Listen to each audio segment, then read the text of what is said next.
আচ্ছা, কখনো কি এমন হয়েছে যে অনেক শখ করে একটা গাছ কিনে আনলেন, কিন্তু কয়েক মাস যেতে না যেতেই সব ভালোবাসা, সব যত্ন যেন ব্যর্থ হয়ে গেল, গাছটা মরেই গেল?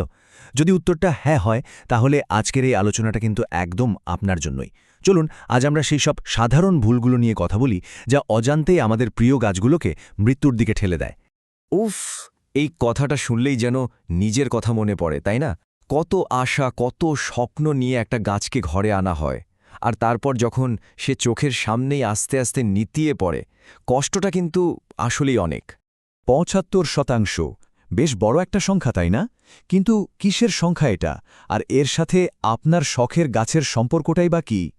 ভাবা যায় এই ৭৫% হল সেই সব ইনডোর প্ল্যান্টের সংখ্যা যারা শুধু একটা সাধারণ ছোট্ট একটা ভুলের কারণে মারা যায়। আর সেই ভুলটা কি সেটা ধরতে পারলেই হয়তো আপনার পরের গাছটা বেঁচে যাবে। তাহলে চলুন আর দেরি না করে সেই রহস্যের গভীরে যাওয়া যাক। তো ১ নম্বর নীরব ঘাতকটা কি জানেন? অতিরিক্ত ভালোবাসা। হ্যাঁ, ঠিকই শুনছেন।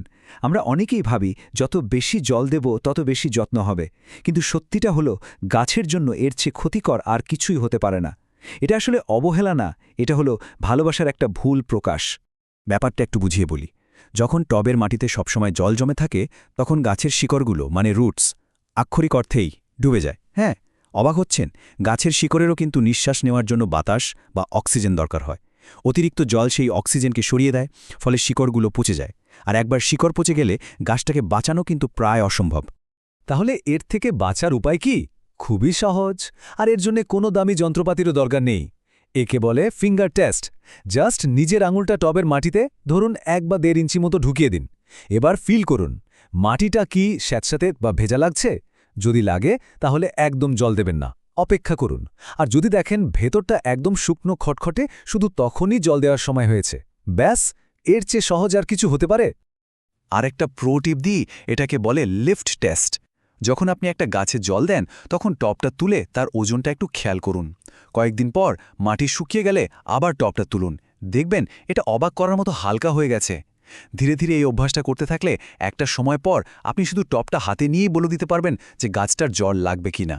ওকে, তাহলে জলের ব্যাপারটা তো আমরা বুঝলাম, কিন্তু গাছের ভালো থাকার জন্য শুধু জলই তো সব না, তাই না? দ্বিতীয় সবচেয়ে গুরুত্বপূর্ণ জিনিসটা হলো আলো। বলতে পারেন আলো হলো গাছের খাবার তৈরির কারখানার জ্বালানি। এখানে একটা খুব কমন ভুল ধারণা আমাদের ভাঙতে হবে। আমরা যখন শুনি একটা গাছ লো লাইট টলারেন্ট, আমরা ভাবি বাহ, তাহলে তো এটাকে অন্ধকার একটা কোণায় রেখে দিলেও চলবে। ব্যাপারটা কিন্তু মোটেও তা নয়। লো লাইট টলারেন্ট মানে নো লাইট না। কোনো গাছই আলো ছাড়া বাঁচতে পারে না, কারণ ফটোসিনথেসিস মানে খাবার তৈরির জন্য আলো লাগবেই। এর আসল মানে হলো গাছটা হয়তো সরাসরি কড়া রোদ সহ্য করতে পারে না, কিন্তু তার বেড়ে ওঠার জন্য উজ্জ্বল ইনডাইরেক্ট আলো অবশ্যই দরকার। আর একটা জিনিস মাথায় রাখতে হবে, যেটা আমরা প্রায় ভুলে যাই। জানালার ঠিক পাশে একটা গাছ যে পরিমাণ আলো পায়, সেখান থেকে মাত্র কয়েক ফুট দূরে রাখলেই আলোর পরিমাণটা কিন্তু নাটকীয়ভাবে কমে যায়। কাজেই চেষ্টা করুন গাছকে জানালার যতটা সম্ভব কাছে রাখতে। তবে হ্যাঁ, এটাও খেয়াল রাখতে হবে যেন গনগনে দুপুরের রোজ সরাসরি পাতার ওপর এসে না পড়ে। আচ্ছা, এবার একটা দারুণ ব্যাপার ভাবুন তো। গাছের পাতাগুলো কি? এগুলো তো এক একটা সোলার প্যানেল, তাই না? এখন সেই সোলার প্যানেলের উপর যদি ধুলোর একটা মোটা আস্তরণ পড়ে যায়, তাহলে কি সেটা ঠিকমতো কাজ করবে? করবে না। ঠিক তেমনই গাছের পাতার উপর ধুলো জমলে গাছটা প্রায় ৩০% পর্যন্ত আলো কম পায়। সমাধানটা খুব সহজ। কয়েক সপ্তাহ পর পর একটা ভেজা নরম কাপড় দিয়ে আলতো করে পাতাগুলো মুছে দিন। দেখবেন গাছটা যেন নতুন করে প্রাণ ফিরে পেয়েছে। ঠিক আছে, আমরা জল আর আলো নিয়ে কথা বললাম, এগুলো তো গাছের দৃশ্যমান অংশগুলোর জন্য। কিন্তু আসল খেলাটা তো হয় মাটির নিচে।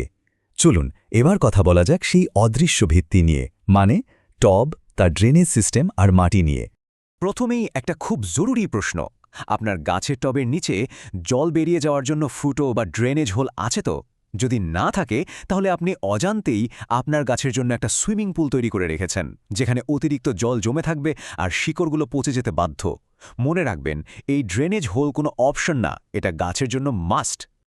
আরেকটা কমন ভুল ধারণা হলো গাছকে বুঝি অনেক বড় একটা টবে রাখলে সে খুব খুশি হয়। বড় বাড়ি, বেশি আরাম, এই চিন্তাটা কিন্তু গাছের ক্ষেত্রে খাটে না। কারণ প্রয়োজনের চেয়ে বড় টবে অতিরিক্ত মাটি থাকে, আর সেই মাটি অপ্রয়োজনীয় জল ধরে রাখে। ফলাফল আবার সেই রুটরট বা শিকড় পচা। নিয়ম হলো গাছকে তখনই নতুন টবে সরাবেন যখন দেখবেন তার শিকড়গুলো পুরনো টবটা একদম ভর্তি করে ফেলেছে, আর নতুন টবটা হবে আগেরটার চেয়ে মাত্র 1 কি 2 ইঞ্চি বড়। আর সঠিক মাটির মিশ্রণটা হলো আপনার গাছের জন্য একটা ইন্স্যুরেন্স পলিসির মতো। সাধারণত যে পটিং সয়েল আমরা কিনি সেটা অনেক সময় বেশি জল ধরে রাখে, তাই এর সাথে যদি একটু পারলাইট বা অর্কিড বার্ক মিশিয়ে নেওয়া যায় তাহলে মাটিটা অনেক ঝুরঝুরে হয়। এতে মাটিতে বাতাস চলাচল করতে পারে আর বাড়তি জলটা চট করে বেরিয়ে যায়। ফলে যদি ভুল করে কখন একটু বেশি জল দিয়েও ফেলেন, শিকড় পচার রিস্কটা অনেক অনেক কমে যায়। আচ্ছা, এবার আসা যাক 4 নম্বর পয়েন্টে। আমাদের বুঝতে হবে বাইরের গাছের মতোই কিন্তু আমাদের ঘরের গাছেরও একটা ঋতুচক্র থাকে। সারা বছর তাদের চাহিদা একরকম থাকে না। ব্যাপারটা সহজ। বসন্ত আর গ্রীষ্মে মানে গ্রোয়িং সিজনে গাছগুলো খুব অ্যাক্টিভ থাকে, নতুন পাতা গজায়, তরতর করে বাড়ে, তখন তাদের বেশি জল, বেশি খাবার বা সারের দরকার হয়। কিন্তু শীতকালে কি হয়? গাছটা তখন একরকম ঘুমাতে চলে যায়, বিশ্রাম নেয়। এই সময় তার বৃদ্ধি প্রায় বন্ধ হয়ে যায়। তাই তখন জলও লাগে অনেক কম, আর সার দেওয়া একদম বন্ধ করে দিতে হয়। ব্যাপারটা এভাবে ভাবুন, আপনার যখন খিদে নেই তখন যদি কেউ আপনাকে জোর করে খাওয়াতে থাকে কেমন লাগবে? ঠিক তেমনি অতিরিক্ত সার দেওয়া মানে একটা ঘুমন্ত গাছকে জোর করে খাওয়ানো। এতে ভালোর বদলে ক্ষতিই বেশি হয়। সারের কেমিক্যালগুলো গাছের নরম শিকড়গুলোকে পুড়িয়ে দেয়। তাই মনে রাখবেন, গাছের যত্নে অনেক সময় কমই কিন্তু বেশি। আমরা তো অনেকগুলো কি করা উচিত নয় নিয়ে কথা বললাম, কিন্তু শেষ এবং সবচেয়ে জরুরি পয়েন্টটা হলো একটা কি করা উচিত নিয়ে। আর সেটা হলো একজন গাছ গোয়েন্দা হয়ে ওঠা। হ্যাঁ, ঠিকই শুনছেন। এর মানে আর কিছুই না, শুধু মনোযোগ দিয়ে নিজের গাছকে দেখা, তাকে পর্যবেক্ষণ করা। গাছেরা তো মুখে বলতে পারে না তাদের কি সমস্যা, তারা কথা বলে তাদের পাতার মাধ্যমে। যেমন হলুদ পাতা। হলুদ পাতা দেখা মানে কিন্তু ঘাবড়ে যাবার কিছু নেই। এটা একটা ক্লু, একটা সূত্র। যদি দেখেন গাছের গোড়ার দিকের পাতা হলুদ হচ্ছে আর মাটিটাও ভেজা, তাহলে ক্লু পরিষ্কার, আপনি বেশি জল দিচ্ছেন। আবার যদি দেখেন পাতা হলুদ কিন্তু ডগাগুলো শুকনো মচমচে, তাহলে কেসটা ঠিক উল্টো, গাছটা জল কম পাচ্ছে।